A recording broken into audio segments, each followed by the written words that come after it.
नमस्कार, welcome to career 247। मैं हूं प्रशांत धवन। आज के समय इंटरनेट पर ना एक मीम चल रही है कि भारत में लोग होली सेलिब्रेट कर रहे हैं, दुनिया भर में दिवाली मनाई जा रही है। मैं यहां पर सिंपली ये कहूंगा, यूएस, इजराइल, ईरान, बाकी मिडिल ईस्ट सब लोग बिजी हैं। पाकिस्तान में यूएस की एम्बेसीज पे अटैक हो रहे हैं, बट भारत चुपचाप आगे बढ़ रहा है। बिल्कुल, आज के समय आप अगर देखो तो यूएस इजराइल स्ट्राइक से टोटल 780 लोग मारे जा चुके हैं ईरान में। और इस टॉपिक पर मैं वीडियो लाता रहूंगा, बट इस बीच आपको पता होना चाहिए कि किस तरीके से भारत और कनाडा ने एक लैंडमार्क यूरेनियम पैक्ट साइन कर दिया है, जिसके बारे में British media, American media, even Chinese media extensively articles publish कर रहा है कि यूरेनियम सप्लाई डील भारत के साथ कनाडा ने साइन कर ली है 10 साल के लिए। एक मेगा $1.9 बिलियन की डील होगी। हो सकता है कि यहां पे आप मुझे ये कहें कि वेट ये बताया गया है कि 2.6 बिलियन की डील है। वो कनेडियन डॉलर्स है, कनेडियन अमेरिकन डॉलर्स में फर्क है, बट रफली आप कह सकते हैं एक $2 बिलियन की डील साइन कर ली है भारत और कनाडा ने। और मैंने आपको बताया था कि जस्टिन ट्रूडो अकेले इंडिया कनाडा के रिलेशंस को डैमेज कर रहे हैं। उनके हटते ही आप देखोगे ये दोनों कंट्रीज बिल्कुल एक नई दिशा में आगे बढ़ेंगे। और कनाडा के जो प्राइम मिनिस्टर है मार्क कार्नी, जो भारत आए हैं रिसेंटली, इन्होंने ये वीडियो पोस्ट करी है भारत के साथ रिलेशंस को लेकर। एक छोटी सी वीडियो है, मैं चाहता हूं हम लोग मिलकर देखें। India has become the fastest growing economy in the world. Per capita incomes in this country have risen at a pace seldom seen in history. यहाँ पे इन्होंने बहुत ही एक इंपॉर्टेंट लाइन ऐड करी है कि सेल्डम इन हिस्ट्री में कभी कभी देखने को मिलता है कि एक देश की पर कैपिटा इनकम इतना ज्यादा राइज कर रही हो। एक बार को आप कह सकते हैं भारत की पर कैपिटा इनकम मतलब ऑन एन एवरेज एक आदमी कितना कमाता है, ये अभी भी $3000 से थोड़ा कम है। तो कौन सा हमने तीर मार लिया? देखिए, जितनी हमारी जीडीपी ग्रो हुई है ना, उससे तेजी से हमारी पर कैपिटा इनकम ग्रो हो रही है। और आने वाले समय में ये पर कैपिटा इनकम बढ़ती रहेगी और भारत की कंजम्पशन भी बढ़ेगी। यही चीज है जो कनाडा, यूएस और दुनिया भर के देशों को अट्रैक्ट कर रही है towards the Indian market. We both know that nostalgia is not a strategy. Those who succeed in this new era will be those with the confidence, the ambition, and most importantly, the partnerships. This is not merely the renewal of a relationship. It is the expansion of a valued partnership with new ambition, focus, and foresight. A partnership between two confident countries charting our own course for the future. ये बहुत ही एक important इन्होंने यहाँ पे words use किए हैं भारत के लिए कि रिन्यूअल हो रहा है दोनों कंट्रीज की पार्टनरशिप का। जो भी इससे पहले निज्जर के इशू को लेकर जो प्रॉब्लम सामने आई थी, हालांकि मुझको बोलना पड़ेगा कुछ कनेडियन ऑफिसर्स ने इस विजिट के दौरान भी भारत के रिगार्डिंग कुछ स्टेटमेंट्स दी हैं, बट आप देखोगे मार्क कार्नी की सरकार इंडिया में इस टॉपिक को कहीं से भी डिस्कस नहीं कर रही। जो भी पुराना जस्टिन ट्रूडो का बैगेज था कि भारत पे आरोप लगा देना कि जी भारत चाइना रशिया की तरह एक बहुत ही बड़ा खतरा है कनाडा के लिए, और पता नहीं क्या क्या अनाप शनाप बातें बोली गई थी उस वक्त भारत के बारे में, कनाडा क्लियरली उसके अब आगे जा रहा है। रीजन इसका एक अगेन बहुत बड़ा यह है कि भारत $2 बिलियन पे कर रहा होगा कनाडा को यूरेनियम की सप्लाई के लिए। ये यूरेनियम भारत इस्तेमाल करेगा न्यूक्लियर एनर्जी बनाने के लिए अपने देश में। और एक नोट करने वाली बात यह है कि मार्क कार्नी की विजिट को ना चाइना के मीडिया ने प्रॉपरली फॉलो किया है। ग्लोबल टाइम्स ने भी इस पर एक आर्टिकल पब्लिश किया है, एक्चुअली 2-3 आर्टिकल्स पब्लिश किए हैं। चाइना डेली ने भी रिपोर्ट किया है कि बात सिर्फ यहां पर ये नहीं हो रही कि कनाडा अपना यूरेनियम बेच देगा भारत को। बाय द वे, वैसे मैं आपको ये बता दूं, चाइना ने साल 2012 में बड़ा प्रयास किया कि कनाडा के साथ इनकी यूरेनियम को लेकर डील हो जाए, बट यूएसए की आपत्ति की वजह से और कुछ और फैक्टर्स की वजह से ये डील हो नहीं पाई और चाइना कनेडियन यूरेनियम एक्वायर नहीं कर पाया। भारत को ये यूरेनियम मिल रहा होगा और कनाडा बहुत ही लिमिटेड देशों को यूरेनियम एक्सपोर्ट करता है। इसमें हो गया यूरोप के देश हो गए, नेदरलैंड्स, उसके अलावा ग्रेट ब्रिटेन और कुछ और कंट्रीज आप कह लीजिए जो बहुत ज़्यादा करीब है यूएस और यूरोप के। सिर्फ उन्हीं कंट्रीज को कनाडा ये यूरेनियम एक्सपोर्ट करता है, क्योंकि आप समझ लीजिए यूरेनियम आप जब भी किसी कंट्री को एक्सपोर्ट करते हैं एक खतरा बना रहता है कि कल को ये यूरेनियम हथियार बनाने के लिए भी इस्तेमाल हो सकता है। बट भारत के केस में ये लोग जेन्युइन ट्रस्ट दिखा रहे हैं कि ये यूरेनियम पीसफुल पर्पसेस के लिए ही इस्तेमाल होगा। उसके अलावा आप अगर देखो तो भारत के साथ कनाडा का जो ट्रेड है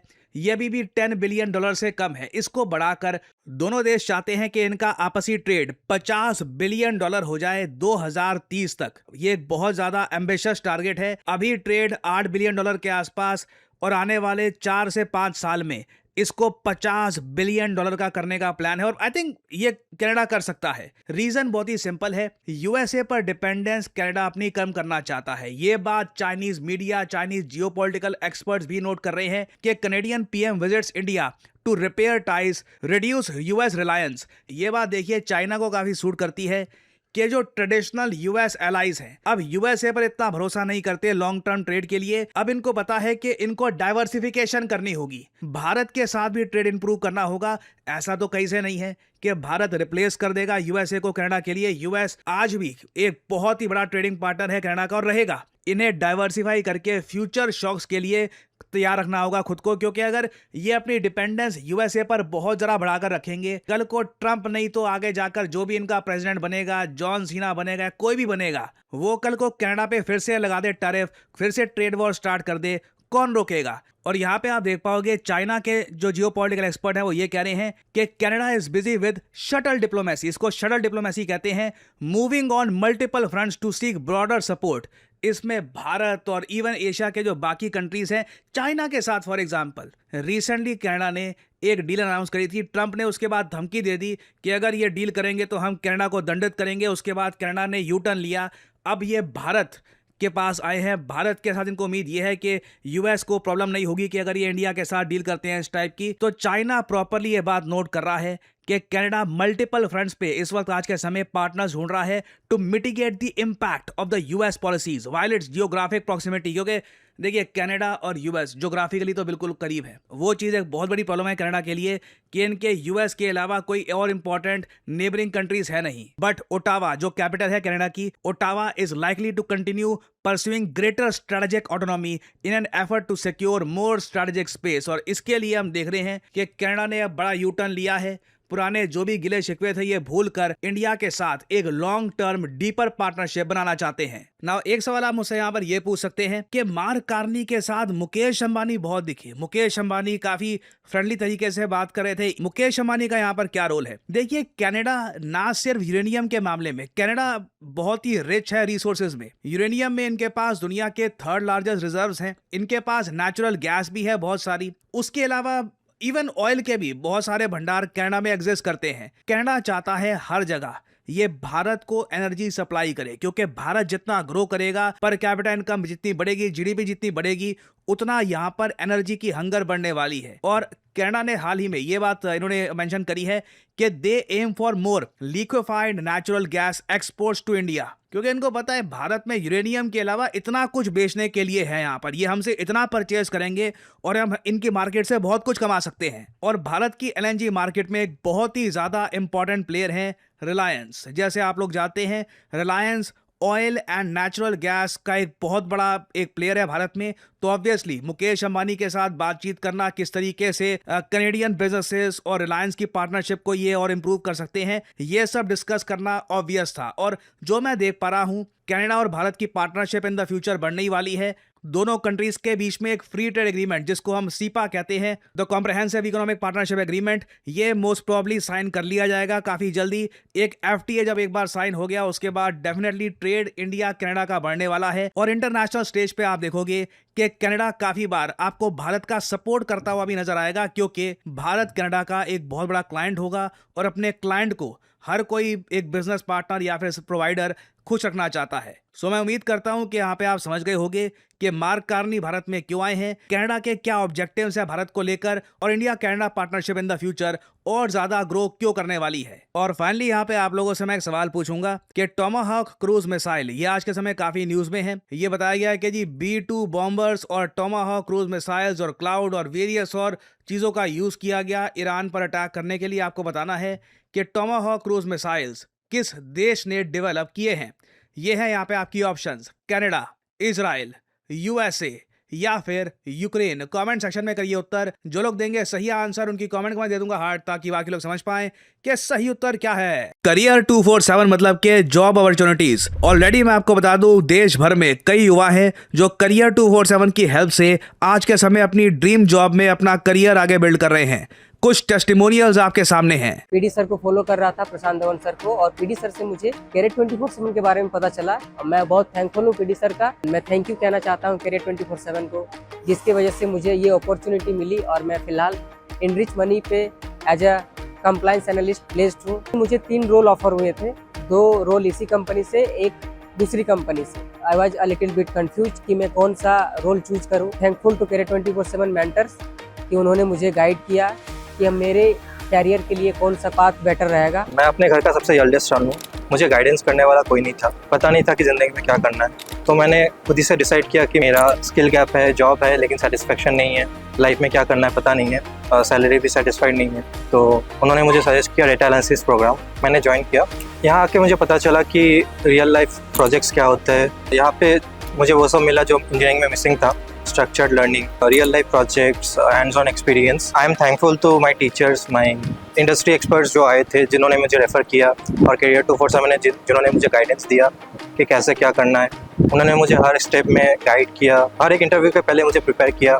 लोग हमेशा पूछते हैं कि तुमने ये कैसे अचीव किया। मैं बस उनको इतना ही बोलना चाहूँगा कि छोटी जगह से आना प्रॉब्लम नहीं है, प्रॉब्लम है गाइडेंस ना होना। ये सक्सेस स्टोरीज देखकर बहुत अच्छा लगता है, क्योंकि मुझे पता है कि पहली जॉब जब लगती है तो उसकी क्या खुशी होती है when you finally get the salary credited. घर में क्या वातावरण होता है, ओवरऑल आपका जो मनोबल होता है वो कितना बढ़ जाता है। सो आप सब लोगों के लिए मैं कहूँगा एक इंपॉर्टेंट जानकारी ये है कि करियर 247 का state of the art data analytics course, जो हमारा सबसे ज़्यादा इन डिमांड कोर्स है, that is powered by the global tech giant IBM। इस कोर्स में आपको 3 सर्टिफिकेट्स मिलते हैं बाय करियर 247, NASSCOM और ऑब्वियसली अ ब्यूटीफुल सर्टिफिकेट जहाँ पे IBM का लोगो लगा होगा। बट अबव ऑल दैट 6 महीने में जो आपको नॉलेज मिलती है, जो आपको स्किल्स मिलती है, वो सारी उम्र आपके साथ रहेगी। That will help you everywhere. अगर आप सीरियस है अपने करियर के बारे में, अपनी पहली जॉब के बारे में, तो आपको सिंपली क्या करना है, तो वीडियो के डिस्क्रिप्शन या फिर कमेंट सेक्शन में जाइए, पिन कमेंट में आपको लिंक मिल जाएगा। ये इस लिंक पर करिए क्लिक, यहाँ पे आपके सामने ये पेज खुल जाएगा। यहाँ पे अपनी जो डिटेल्स है डालिए, नाम, ईमेल आईडी, नंबर और ऑफ कोर्स कोड डालिएगा PD10, ताकि आपको डिस्काउंटेड रेट पर ये कोड ऑफर किया जाए। करियर 247 की तरफ से काउंसलर आपको कॉल करेंगे, आप बात कर सकते हैं। यू कैन डिस्कस आपके करियर के क्या प्रोस्पेक्ट्स हैं, आप क्या देख रहे हैं, आप इस कोर्स से क्या चाहते हैं, और आप अपनी जर्नी स्टार्ट कर सकते हैं in the field of data analytics with career 247। Remember to use the code PD10 to get the discounted price in the course. और इसी नोट के साथ यह है वीडियो का अंत। Thank you for listening and as I always say, may the gods watch over you.